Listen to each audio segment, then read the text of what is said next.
रामचंद्र पाटील, त्याचंच नाव जीवन आहे. तुम्हाला दोन्ही प्रकारच्या पत्रिका छापायच्या आहे, एक आनंदाची आणि एक दुःखाची.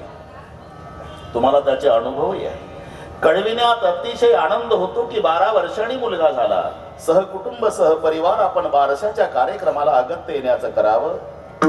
त्याच्या जीवनात एक दिवस असाही उजाडतो आणि नाईलाजाने पनवेलला जाऊन छापतो. कळविण्यात अत्यंत वाईट वाटते की पूजनीय पिताजींना देवाज्ञा झाली, आपण 10व्याला यावं. हे दोन्ही घडतं ज्याच्यात, त्याचंच नाव जीवन आहे. मग कबू हासे कबू रोवे. रडण्याचाही प्रसंग आहे, हसण्याचाही प्रसंग आहे. सकाळी 8:30 वाजता पांढऱ्या कापडामध्ये गुंडाळलेलं प्रेत चौघांनी खांद्यावर घेतलेलं पुढचा मडकं धरून चालतोय, मागचे माणसं रडत चालतात. त्याच दिवशी त्याच रस्त्यावर सायंकाळी 8 वाजता एक नवरदेव घोड्यावर बसलेला असतो, तर तरणी बांड पोरं डीजेच्या तालावर डिस्को नाचतात. आणि याला जीवन म्हणतात. उधर कोई रो रहा, इधर कोई गा रहा, उधर एक जनेजा उठा जा रहा, इधर एक दूल्हा घोड़े चढ़ रहा. विठ्ठल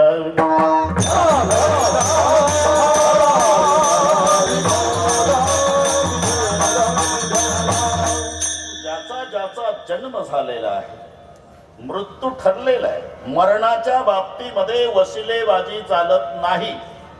बाकी कुठेही वशिला लावा. मातुलो यस्य गोविंदम पिता यस्य धनंजय. अर्जुनासारखा वीर ज्याचा बाप होता आणि भगवान कृष्णासारखा ज्याचा मामा होता.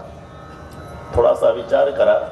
अर्जुन ज्याचा बाप आहे आणि भगवान कृष्ण ज्याचा मामा आहे, त्याच्या भाच्याला अभिमन्यूला वशिल्यानं मरण टाळता आलं नाही, तर आमचा मामा माजी ग्रामपंचायत सदस्य काय छाती काढण्यात अर्थ आहे का? अरे भगवान होता मामा, त्याचा मेला भाचांचू काय छाती काढ. येथे नाही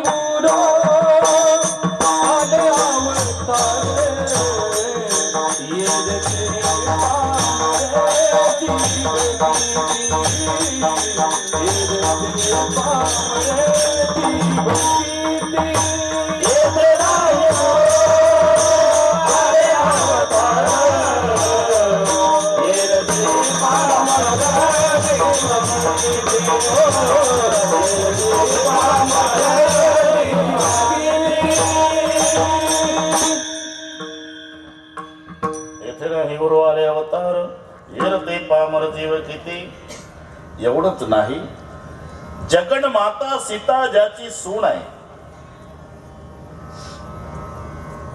देवाचा राजा इंद्र ज्याचा मित्र आहे आणि ब्रह्मांडाचा मालक श्री रामचंद्र ज्याचा पुत्र आहे, त्या दशरथाचं चित्र डोळ्यापुढे आणा. 4 पुत्र त्या दशरथा, अंतकाळी एकही नव्हता. 4 पुत्राचा बाप मरण पावला तर पाणी पाजायला 4पैकी एकही नव्हतं. पाणी प्रधानानं पाजलं.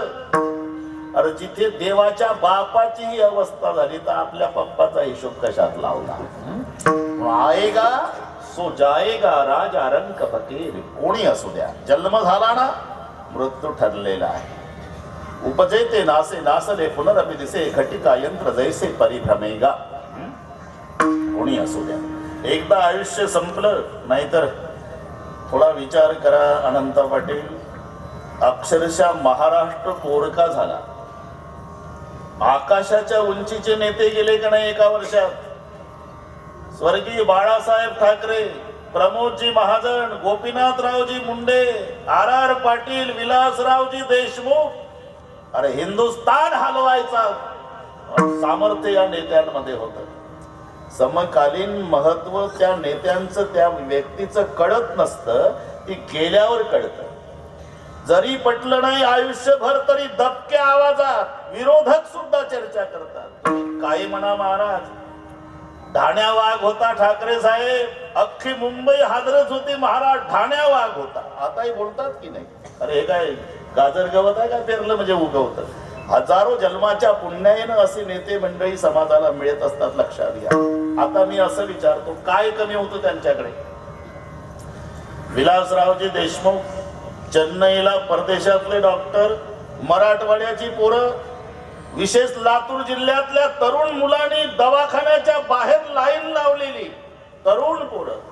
आणि प्रत्येक डॉक्टरांना पोरं विनंत्या करायचे डबडबल्या डोळ्यानं, साहेब, डॉक्टर साहेब, काय आम्ही लातूरून आलो, हे एवढी जी लाईन उभी आहे ना, ते साहेबांसाठी किडन्या द्यायला आलो. कोणाची घ्या साहेब, आमच्यासारखे लाख जाऊ द्या, पण लाखाचा पोशिंदा वाचला पाहिजे डॉक्टर साहेब. अरे डेड बॉडी लातूरला आणावी लागली का? आयुष्य संपलं.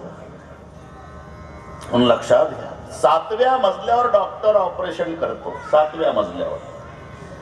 आणि खरं सांगू रामचंद्र पाटील, तेव्हा डॉक्टर पेशंटच्या नातलगाला डॉक्टर वाटत नाही, साक्षात परमेश्वर वाटतो, परमेश्वर. डॉक्टरचं वय मधुकर बुवा जर 55 असेल आणि पेशंटच्या वडिलाचं 70 असेल, तर 70 वर्षाचा पेशंटचा बाप डॉक्टरच्या पायावर डोकं ठेवतो दवाखान्यात. डॉक्टर साहेब, पांडुरंगाची शपथ घेऊन सांगतोय, आमच्याकडे जेवढं आहे तेवढं विकतो आम्ही, सगळे लावतो पेशंटसाठी. नंतर बूट पॉलिश करू, फुटपाथवर झोपू, भीक मागू, पण आमचं पेशंट वाचवाच आहे. डॉक्टरही म्हणतात, हे पहा, प्रयत्नाची पराकाष्ठा करणार आहे मी, कसर ठेवणार नाही, पण तरी शेवटी वरच्याच्या हातात आहे म्हणतो. 7व्या मजल्यावरही डॉक्टर वर बोट दाखवतो. म्हणून महाराजांना म्हणावं लागलं, वैद्य वाचविती जीवा, तरी कोणी घाटे देवा.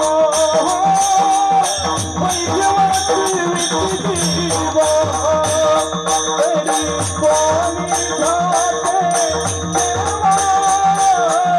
देवा, तरी कोणी घाटे देवा, तरी कोणी घाटे देवा.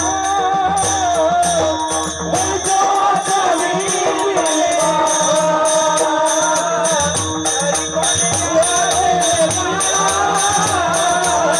तरी कोणी घाटे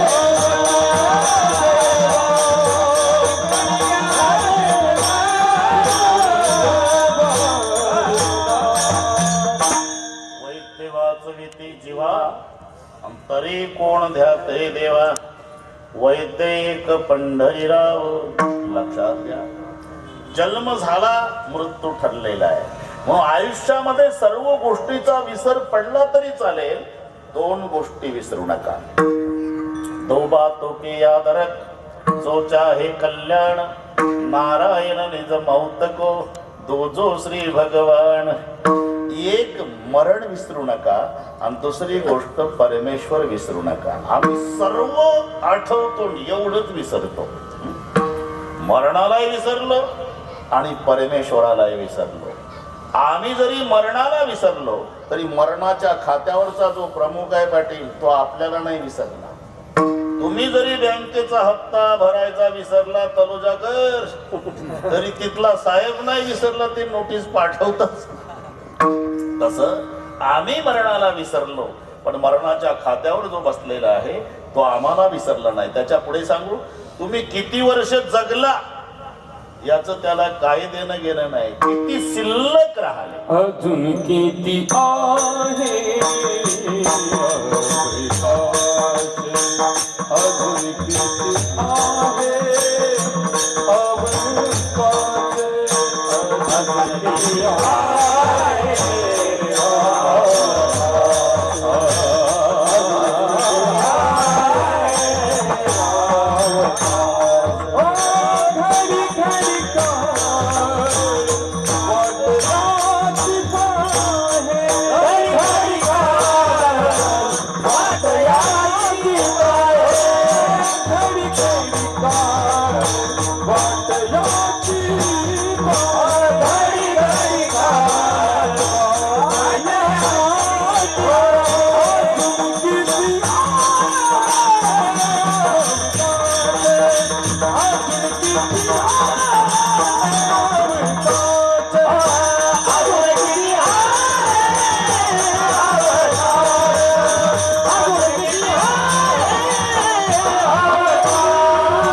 आहे बरं का मधु महाराज हं? अजून किती आहे अवकाश? अजून 1.25 तास आहे. तुम्हाला माहिती आहे, महाराष्ट्राला माहिती आहे ढोक बाबा म्हणजे छापल्याप्रमाणे बिघडलेल्या घड्याळी दुरुस्त करणे. मी इतकी तंतोतंत वेळ सांभाळतो. आमच्या पाटील मंडळीला सांगितलं, रात्री 3च तास झोपलो. रात्रीचं कीर्तन उस्मानाबादला, सकाळचं शिर्डीजवळ काल्याचं, तसाच गाडीत बसलो की 7:30ला सवयीप्रमाणे बरोबर 10ला संपवेल. 1 सेकंद पुढे नाही, मिनिट कशाला, बरोबर तिथेच. अजून किती आहे अवकाश? तर 1.25 तास आहे. विठ्ठल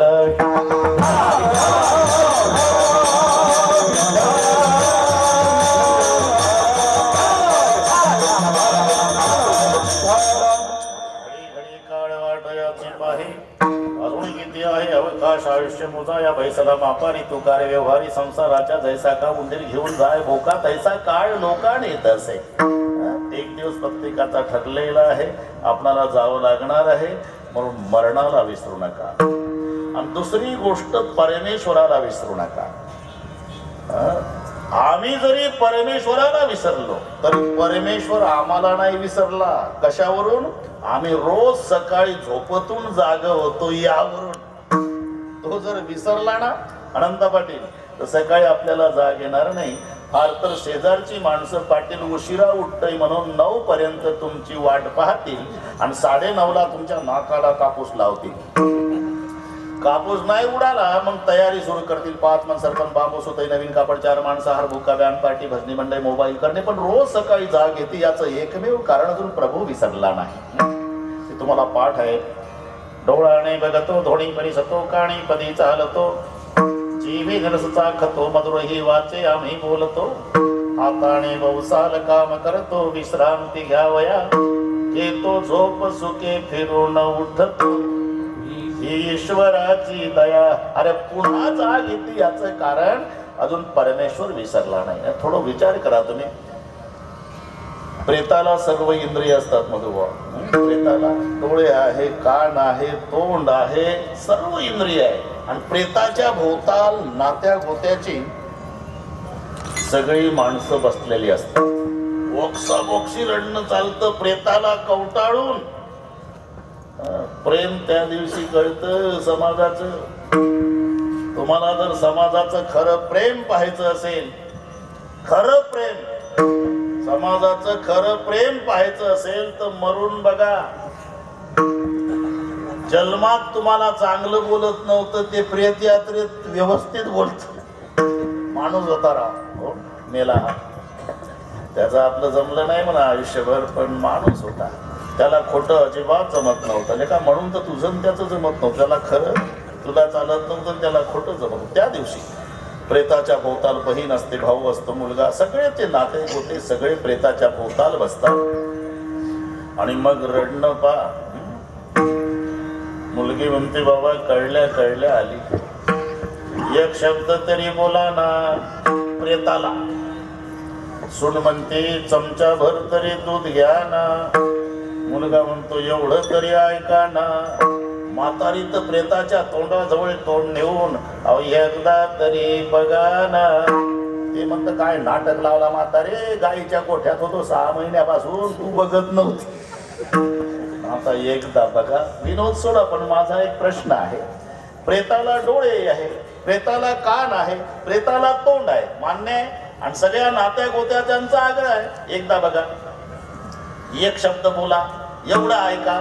अरे आता कान असून का ऐकत नाही, तोंड असून का बोलत नाही, डोळे असून का पाहत नाही? याचं उत्तर आहे ती क्रिया करणाऱ्यानं आपली सत्ता काढून घेतलेली आहे. देखवी ऐकवी एक नारायण, देखवी ऐकवी एक नारायण, देखवी ऐकवी एक नारायण, देखवी ऐकवी एक नारायण, देखवी ऐकवी एक नारायण, देखवी ऐकवी एक नारायण, देखवी ऐकवी एक नारायण, देखवी ऐकवी एक नारायण.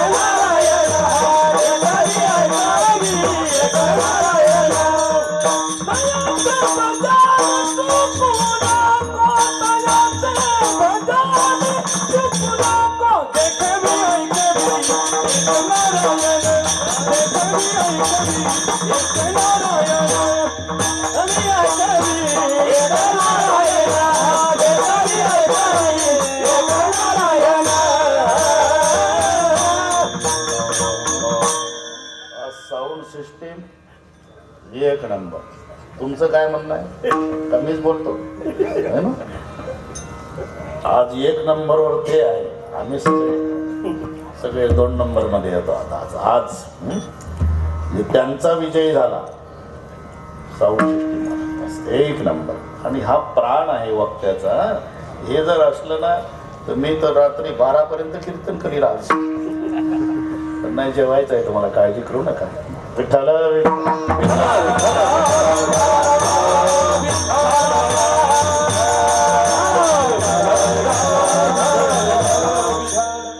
ऐकवे ऐकवे एक नारायण, म्हणून तयाचे भजन चुकू नको.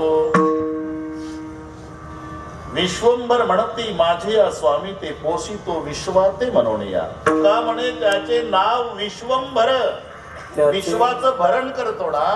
आणि म्हणून त्याचे निरंतर ध्यान करी. नाही तर बाकी किती झाले, उदंडची झाले, जन्मोनिया मेले, होऊनिया गेले, रावरंग त्याचे नाम कोणी नेले, चराचरी साई वेदचारी वर्णिता ती. अक्षय ढळ तळेना ढळेना तया नारायणा ध्यात जावे. या संत उक्तीनुसार ज्याला जन्म मानवाचा मिळाला आणि अखंड नारायणाचं ध्यान करू लागला, नामदेव राय त्याला धन्य झाले. धन्य महाराज जन्मले संसारी. धन्य महाराज जन्मले संसारी. धन्य महाराज जन्मले संसारी. धन्य महाराज जन्मले संसारी.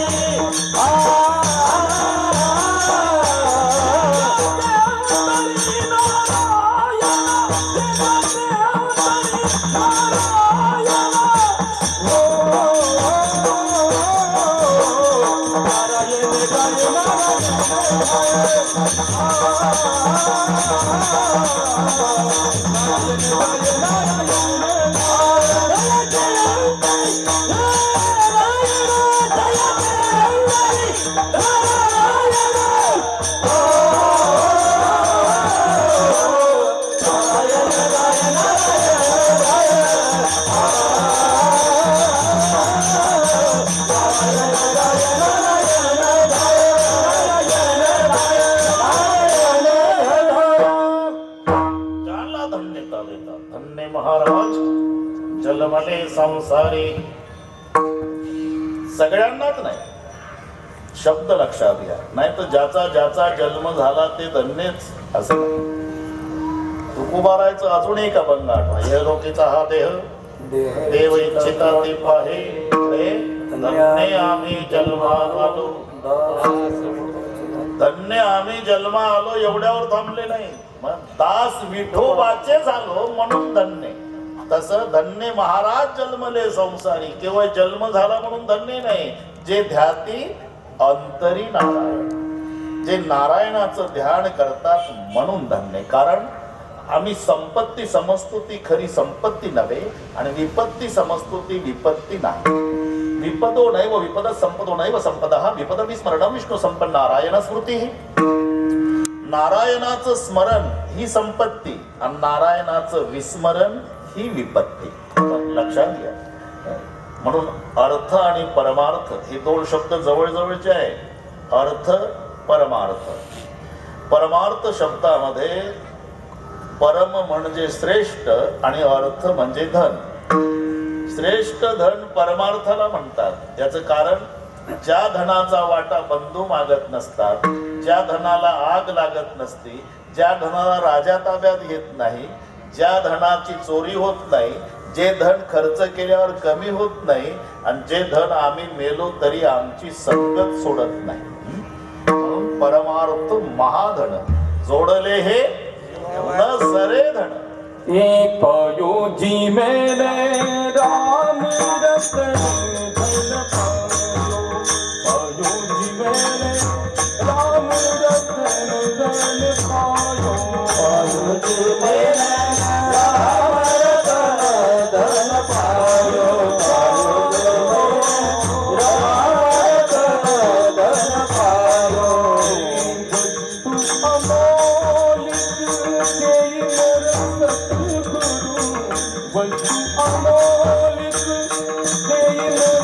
सद्गुरु कृपा करे अपना लो पायो जीवन राम रतन धन पायो पायो जीवन राम रतन धन पायो पायो जीवन राम रतन धन पायो पायो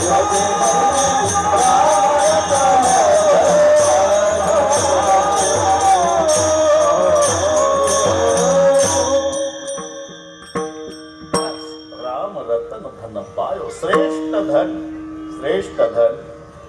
सांगितलं संपदा तयाची न सरे कल्पांती सोडविला भक्ती देवला. लौकिक दृष्ट्या सर्वांना ते चरित्र माहिती आहे अनंता पाटील की सुदामजी दारिद्र्यानं पिडलेले वगैरे पाड झाली प्रमाण.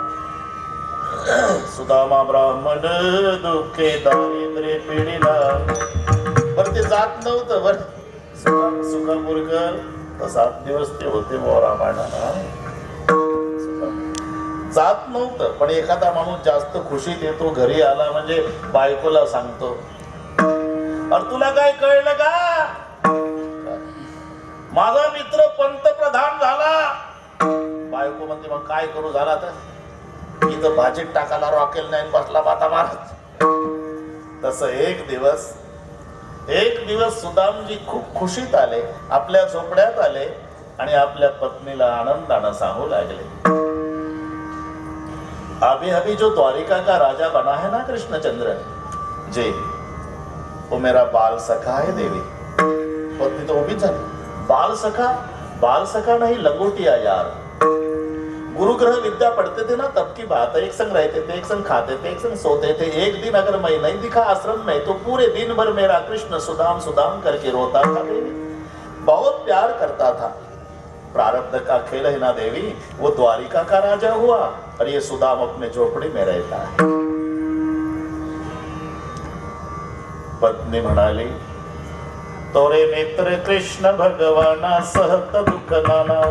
जर मित्र राजा द्वारकेचा आहे म्हणता तर इथं दुःख भोगत बसता जाना मदत मागायला. मदत शब्द ऐकल्यावर सुदामजी रागावले. शिक्षे कहो से घरे जग को यथा को कहा देती है शिक्षा जे तप के पर लोक सुधारंगे संपत्ति की को नहीं इच्छा मेरे ही हरि के पद पंकज 12,000 देती हरि. औरन को धन चाहिए बावरी बामन को धन केवल भिक्षा. मी ब्राह्मण आहे भीक मागून जगेल पण प्रतिकूल परिस्थितीत मित्राच्या दारात जाऊन त्याला लाजवणार नाही. हे बघा मदत मागायला जाऊ नका. पण एक विचारू का तुम्हाला काय तुम्ही सांगता माझा बालमित्र भगवान कृष्ण आहे. हो अगर बाल सखा है तो उसको मिलने की इच्छा नहीं होती आपकी. खड़खड़ धारा लागल्या डोळ्याला. क्यों रोते जी. कौन अभागा है देवी दुनिया में जिसका बाल सखा भगवान है मिलने की इच्छा नहीं लेकिन करे क्या. शास्त्र का विधान है 3 जगह खाली हाथ नहीं जाना चाहिए. मित्र के घर गुरु के घर और भगवान के दरबार. मेरे घर में एक मुट्ठी चावल नहीं तो क्या मुंह दिखाओ मेरे लाला को. अजी चिंता मत करो मैं व्यवस्था करती हूँ. 4 घरून 4 मुठा तांदूळ आणले बा. 4 घरून एका घरून का नाही आणले. तिला पतीचा स्वभाव माहिती होता रामचंद्र पाटील. माझा पती द्वारकेला जाईल. भगवान कृष्ण द्वारकेचा राजा माझ्या पतीच्या गळ्याला बिलगू बिलगू रडू शपथ घालून विचारल तरी माझा बुवा प्रपंचातली अडचण सांगणार नाही ही पत्नीला चांगलं माहिती होतं. मग माझं काम कसं होईल.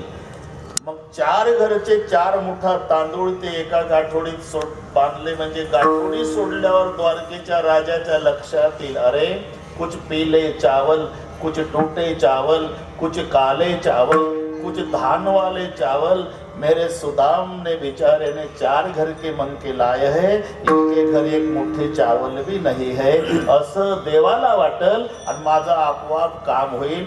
हा पत्नीचा उद्देश. निघाले.